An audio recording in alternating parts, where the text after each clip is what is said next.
اعوذ باللہ من الشیطان الرجیم بسم اللہ الرحمن الرحیم۔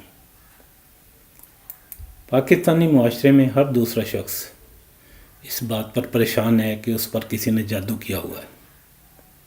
کسی قسم کی بھی کوئی پریشانی ہو اس کو جادو کی طرف منسوب کر دیا جاتا ہے۔ ایسے محسوس ہوتا ہے کہ جیسے آدھی قوم جادو کروا رہی ہے اور باقی آدھی جادو کا توڑ ڈھونڈ رہی ہے۔ ہر مشکل جادو کا نتیجہ نہیں ہوتی، یہ بات سمجھیں۔ اور بھی بہت سے عوامل ہیں جن کی وجہ سے اللہ تعالیٰ انسانوں کو آزمائشوں اور امتحانوں میں ڈالتا رہتا ہے۔ دوسروں پر بلا وجہ الزامات لگانے سے پہلے اپنے آپ کو ٹٹولیں کہ آپ سے کوئی غلطی، گناہ، کوتاہی تو نہیں ہوئی، چونکہ زیادہ تر مصیبتیں اور مشکلات ہمارے اپنے کرتوتوں کی وجہ سے آتی ہیں۔ ہم اسی نبی پاک صلی اللہ علیہ وسلم کی امت میں سے ہیں جس کو اللہ تعالیٰ نے قرآن پاک میں مخاطب کر کے فرمایا ہے، میں نے آج کے دن تمہارا دین مکمل کر دیا ہے۔ افسوس یہ ہے کہ جن پر دین مکمل ہوا ہے وہ اپنی قسمت کا حال کبھی ستاروں سے، کبھی ہاتھ کی لکیروں سے پوچھتے پھر رہے ہیں۔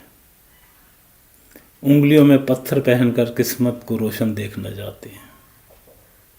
ہم اشرف المخلوقات ہیں لیکن جنوں اور انسانوں کی مدد کے خواہ ہیں جو ہم سے کم تر درجے کی مخلوق ہے۔ یاد رکھیں کہ دین کی بنیاد توحید پر ہے۔ اللہ تعالیٰ کے سوا کوئی معبود نہیں، وہ وحدہ لا شریک لہ، خدائی امور میں کوئی شراکت نہیں چلتی۔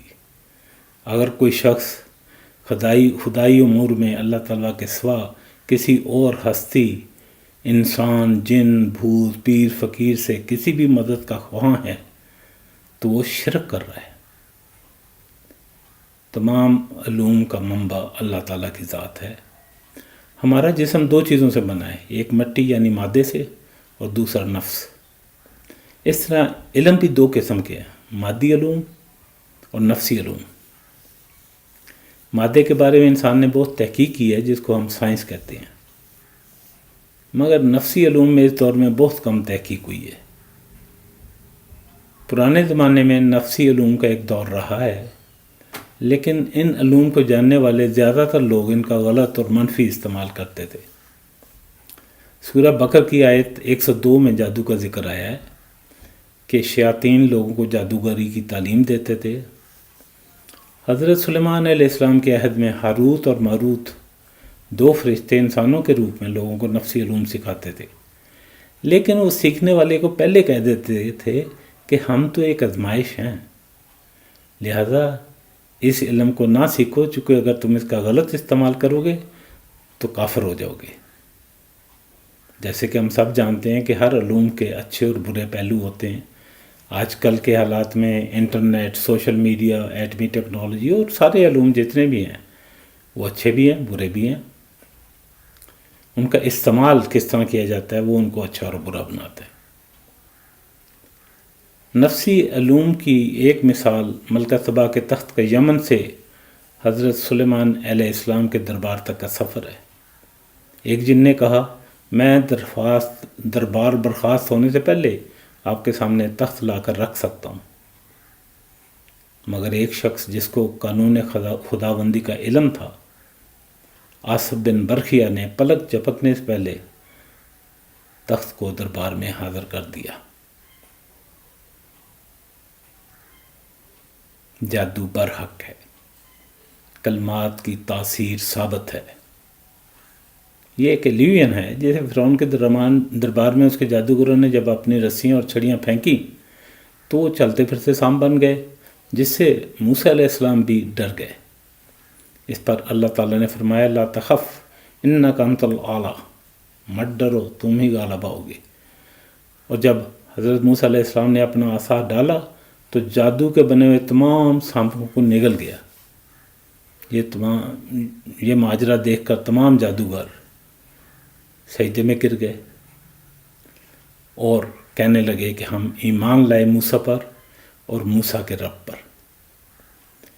یہ اس وجہ سے ہوا کہ ان جادوگروں کو پتہ چل گیا کہ جو موسیٰ علیہ السلام نے کیا وہ جادو نہیں ہے، یہ چیز دیگر است۔ ہر پروفیشنل کو اپنے پروفیشن کی حدود کا علم ہوتا ہے۔ اس دربار میں صرف جادوگر ہی ایمان لائے، حالانکہ مجمع لاکھوں کا تھا، کیونکہ صرف جادوگر ہی جانتے تھے کہ جو وہ کر رہے تھے وہ جادو تھا، اور جو حضرت موسیٰ علیہ السلام نے کیا وہ حقیقت ہے، وہ حق ہے، وہ سچ ہے۔ اسلام سحر اور جادو پر حرمت کا حکم لگاتا ہے۔ حدیث پاک صلی اللہ علیہ وسلم ہے کہ جس نے جادو کیا اس نے شرک کیا۔ جادو کرنے والا اور کروانے والا دونوں شرک کے مرتکب ہوتے ہیں۔ جادوگر کی حد یہ ہے کہ اسے تلوار سے قتل کیا جائے۔ جادو، سحر، جن انسانوں پر فائز نہیں ہیں اور قابو نہیں پا سکتے، یہ قادر نہیں ہے ان پر۔ جادو کے اثرات وقتی اور عارضی نوعیت کے ہوتے ہیں، جیسے کہ حضرت موسیٰ علیہ السلام پر وقتی طور پر اثر ہوا۔ عام ڈے ٹو ڈے لائف میں جب ہم موسیقی سنتے ہیں تو جھومنا شروع کر دیتے ہیں، کوئی حیرت انگیز چیز دیکھتے ہیں تو ہمارا منہ کھلے کا کھلا رہ جاتا ہے، کوئی دردناک قصہ سنتے ہیں تو ہم غمگین ہو جاتے ہیں، آنکھیں بھر آتی ہیں۔ یہ کلمات کے چند اثرات جو ہیں جو میں نے بیان کیے ہیں، اسی طرح اور بہت سی چیزیں ہیں۔ میجک شو میں کیا کیا نہیں دکھایا جاتا۔ اللہ تعالیٰ نے انسان کو اس دنیا کے جس امتحان میں ڈالا ہوا ہے اس میں مرتے دم تک شیطان کے ساتھ مقابلہ ہے۔ شیطان نے انسان کو گمراہ کرنے کی قسم کھائی ہوئی ہے اور اللہ تعالیٰ سے مہلت بھی لی ہوئی ہے۔ شیطان انسانوں کو گمراہ کرنے کے لیے ان کے دلوں میں متواتر حسد، وسوسے، شک، وہم اور بدگمانی ڈالتا رہتا ہے۔ حسد ایک بہت بری بیماری ہے، اگر اس پر قابو نہ پایا جائے تو یہ حاسد اور سوسائٹی دونوں کے لیے انتہائی نقصان دہ ثابت ہوتی ہے۔ حاسد کو نعوذ باللہ اللہ تعالیٰ کی تقسیم پر اعتراض ہوتا ہے کہ دوسروں کو کیوں دے دیا گیا اور مجھے کیوں نہیں ملا۔ اس وجہ سے اس کا دل ہر وقت دشمنی اور نفرت سے بھرا رہتا ہے، بجائے اس کے کہ وہ اپنے لیے بھی اللہ تعالیٰ سے وہی نعمتیں مانگے، وہ اس چیز کے در پہ رہتا ہے کہ دوسروں سے بھی یہ نعمتیں چھن جائیں، اور اس چکر میں وہ ہر حربہ استعمال کرتا ہے اور جادوگر بھی ڈھونڈنا شروع کر دیتا ہے۔ جادوگر کی اپنی حقیقت کیا ہے؟ وہ ایک لا علم، لا دین اور مادی علوم سے بے بہرہ انسان ہے جو اپنے معاش کے لیے لوگوں کو بیوقوف بناتا ہے، چند سکوں کے لیے جہنم خرید رہا ہے۔ اگر اس کے پاس واقعی علم ہے اور جن اس کے قبضے میں ہیں تو اپنے لیے کوئی محل کیوں نہیں بنوا لیتا، اپنا طرز زندگی کیوں بہتر نہیں بناتا؟ وہ اپنی ضرورت کے لیے آپ کے پیسوں کا کیوں محتاج ہے؟ اس ملک میں لوگوں کے اکاؤنٹ میں اتنے چوری کے پیسے پڑے ہوئے، ان میں سے کچھ نکال لے۔ بدقسمتی ملاحظہ فرمائیے کہ جو آپ کے چند سکوں کا محتاج ہے، آپ اس سے اپنی حاجات کے لیے درخواستیں کر رہے ہیں۔ ایک محتاج کی محتاجی آپ کو کیا دے سکتی ہے؟ اس طرح کے انسانوں کے بارے میں اللہ تعالیٰ نے قرآن پاک میں فرمایا ہے کہ دنیا میں سب سے بدترین جانور وہ انسان ہیں جو عقل سے کام نہیں لیتے۔ بچاؤ صرف اللہ تعالیٰ کی پناہ میں ہے، اور اس کے لیے اللہ تعالیٰ نے ہمیں دو بہت خوبصورت صورتیں عنایت فرمائی ہیں، حفاظت کرنے والی دو صورتیں، سورہ فلق اور سورہ ناس۔ ان کو صبح شام پڑھ کر اپنے اوپر پھونک لیا کریں۔ حدیث مبارک صلی اللہ علیہ وسلم ہے کہ جس گھر میں سورہ بقر پڑھی جائے وہاں شیطان داخل نہیں ہو سکتا، اور اگر ہو تو بھاگ جاتا ہے۔ سورہ بقر کو اپنے گھر میں پڑھتے رہیں۔ آج کل تو بہت آسانی ہے کہ کسی بھی موبائل فون پر یا کمپیوٹر پر ریکارڈنگ لگا دیں جو دن رات چلتی رہے اور سنتے رہیں۔ اور سب سے ضروری اور سب سے آخر میں اپنے اعمال ٹھیک کریں، جو ہو گیا اس پر معافی، تلافی اور توبہ کریں۔ کوشش کریں کہ ہر وقت باوضو رہیں۔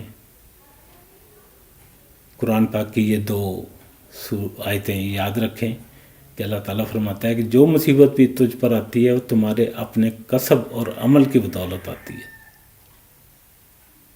دوسری جگہ فرمایا گیا کہ کوئی مصیبت کبھی اللہ تعالیٰ کے حکم کے بغیر نہیں آتی، یعنی اللہ تعالیٰ مصیبت وارننگ کے طور پر بھیجتا ہے کہ اے ابن آدم سنبھل جاؤ۔ آخر میں قرآن پاک کی یہ آیت بھی یاد رکھیں، جن لوگوں پر شیطان غلبہ پا لیتا ہے وہ رحمان کے ذکر سے غافل ہو جاتے ہیں۔ آپ بھی اپنے بارے میں دیکھیں، کہیں آپ پر شیطان نے غلبہ تو نہیں پا لیا۔